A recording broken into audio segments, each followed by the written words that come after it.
বন্ধুরা আসসালামু আলাইকুম। আজকে আমরা খুবই চমৎকার একটি নৈতিক গল্প শুনব। শুরু করছি। সমুদ্রের মাঝখানে এক জাহাজ প্রচন্ড ঝড়ের মধ্যে পড়ে লণ্ডভণ্ড হয়ে গেল। সেই জাহাজে বেঁচে যাওয়া এক যাত্রী ভাসতে ভাসতে এক নির্জন দ্বীপে এসে পৌঁছালো। জ্ঞান ফেরার পর প্রথমে সে আল্লাহর কাছে প্রাণ খুলে ধন্যবাদ জানালো তার জীবন বাঁচানোর জন্য।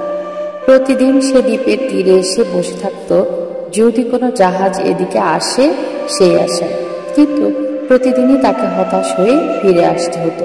এরই মধ্যে সে সমুদ্র তীরে তার জন্য একটা ছোট ঘর তৈরি করে ফেলল। সমুদ্রের মাছ ধরে এবং বন থেকে ফলমূল শিকার করে সে বেঁচে থাকল।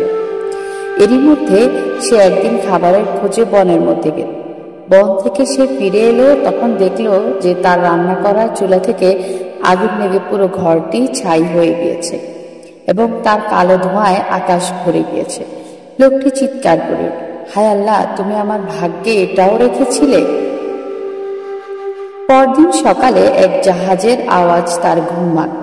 জাহাজটি সেই দ্বীপের দিকে তাক করে তাকে উদ্ধার করার জন্য আসছিল।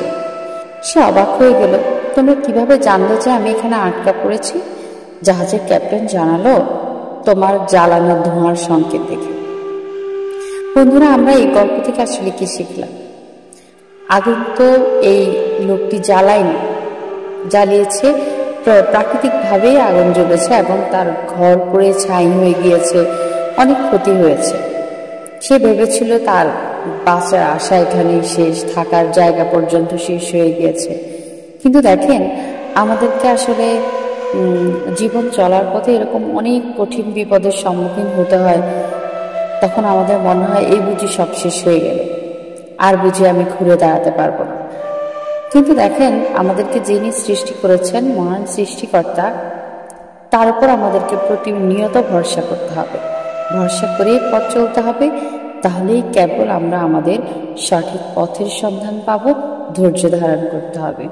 ধৈর্য ধারণ করলে এবং হতাশ না হয়ে নিজের মনোবল শক্ত রেখে নিজের পথে এগিয়ে যেতে হবে।